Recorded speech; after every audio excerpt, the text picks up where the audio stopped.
Hello, everyone. Welcome to this learning lunch. It's going to be on, as Louise said, email design and best practices. So we might as well get right into it.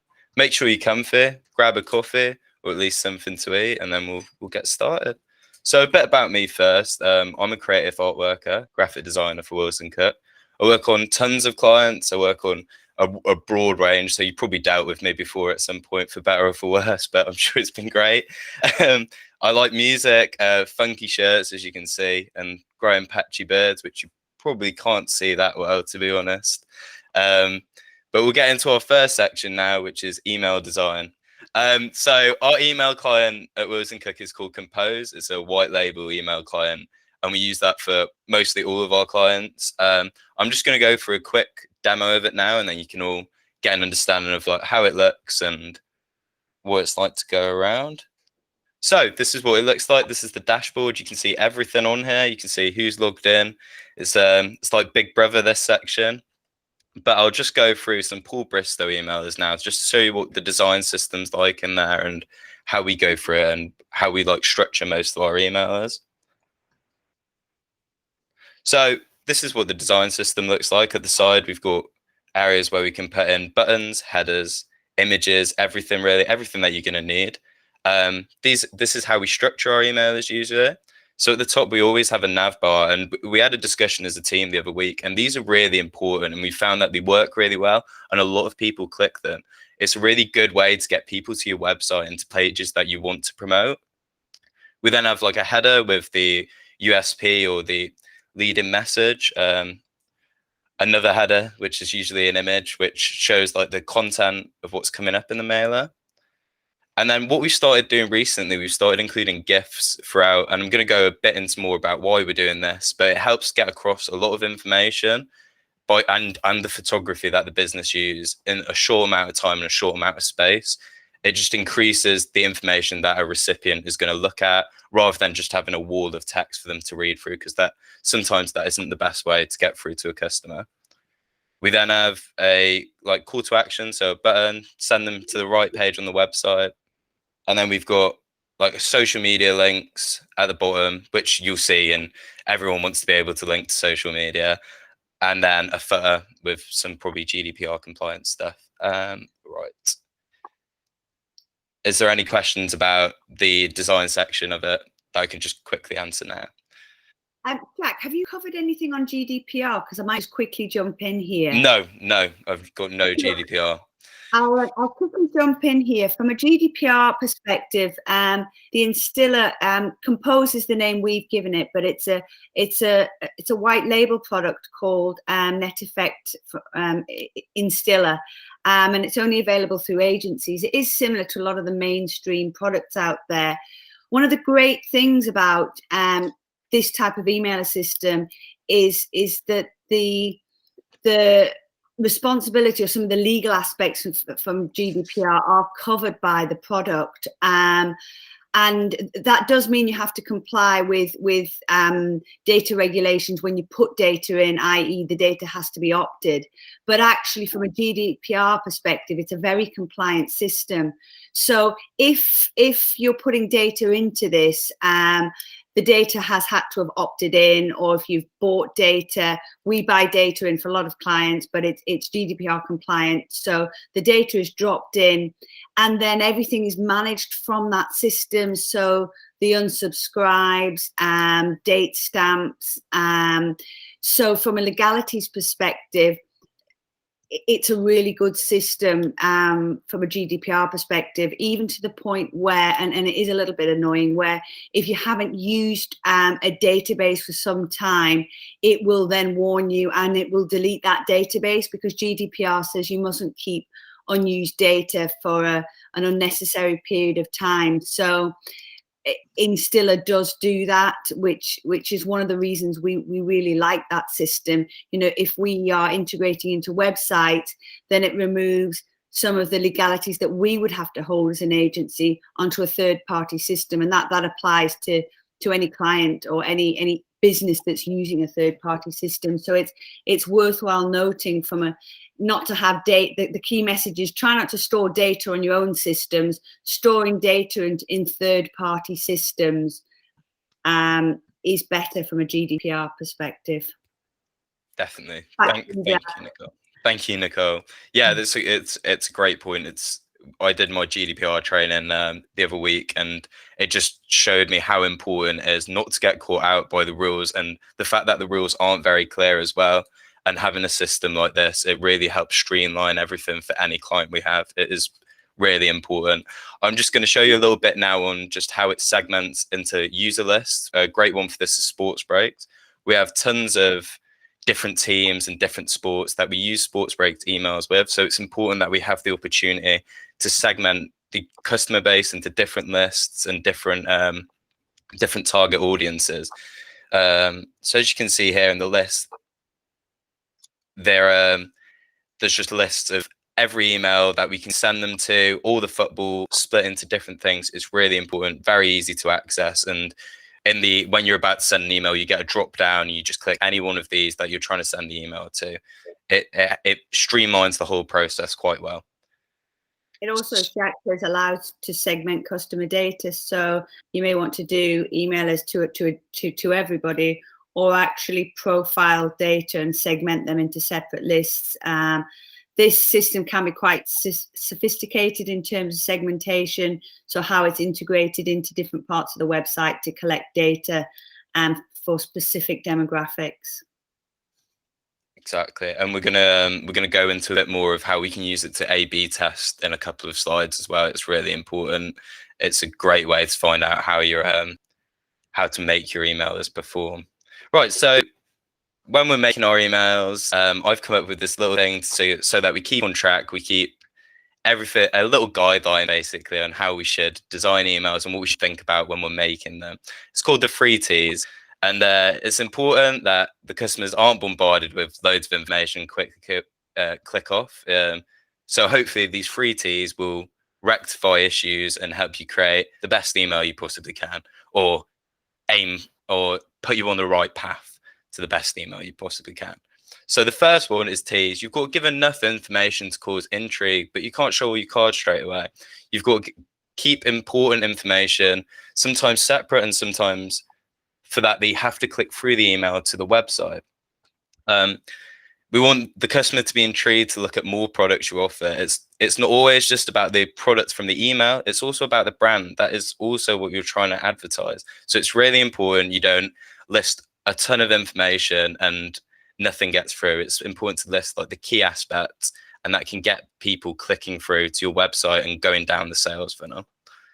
Number 2 is time. In this like information age that we're in with TikTok and quick social media apps and easily digestible information, it's important that emailers also follow this. We can't have tons of information that people will most likely not click through because for some reason people don't have a lot of time nowadays, and you've got to focus on that and make it as easily digestible as possible. So as I said before with the GIFs that I showed earlier, it's a great way to put visual assets using great photography, which the brands we work with have, while also showing your key features, your key headers, or the key information you want to get across. You've just got to consider these things throughout, and then it works to be a good email. And an animated GIF obviously gets it across in the best way possible. So lastly, when creating an email, obviously there are more steps, but these are just simplified, just things that you always have to look out for. Lastly is test. So we do something called A/B testing. It's very important to figure out which combination of assets or which combination of length works best. So we did one with Paul Bristow the other week, which I think I showed you a second ago. And we had a long form email and then we had a short form email, and we've sent both of them out to look at the results on which works better with which audience and whether that's the right thing to do. It's important. We shouldn't get complacent and just think what we're doing and just pushing out emails. We do need to test. There is always better options, and we need to maximize our efficiency, and that at the end of the day maximizes like clients' budgets effectively and things like that. It might even be just things like changing the order, changing a few colors around. It could be anything, but it's always important to test. So when you send an email or design an email or even receiving an email, have a think of like the 3 T's when you're looking at it and see whether they've done that or whether there's something more you can consider in terms of getting to your audience. Right, next part is subject lines and personalization. Probably a little bit more funner, a bit more statistic based. Here's a boring slide view now. It doesn't really catch your eye. When titles are boring or a first impression is boring, nobody's going to click on it. You've got to understand you're in an email box with tons of other stuff, loads of other emails. I don't know how many emails people receive a day, but I'm a sucker for signing up to anything. So my inbox is full of like 30 emails a day. So you've got to stand out in these really cluttered inbox.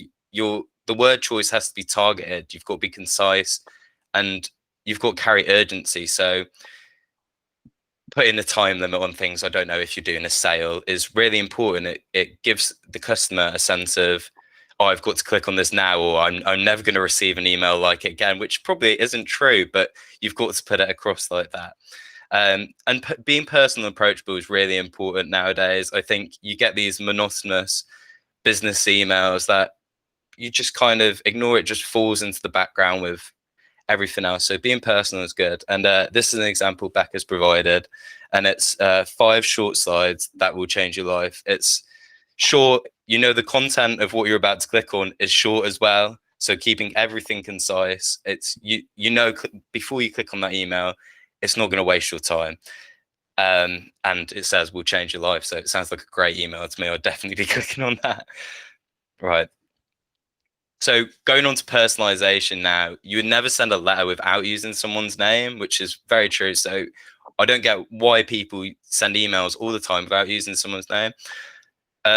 Our Compose client or Instiller allows us to personalize the messages and the subject line with the name of the person that signed up to the email list. So including first names, last names, or the business name.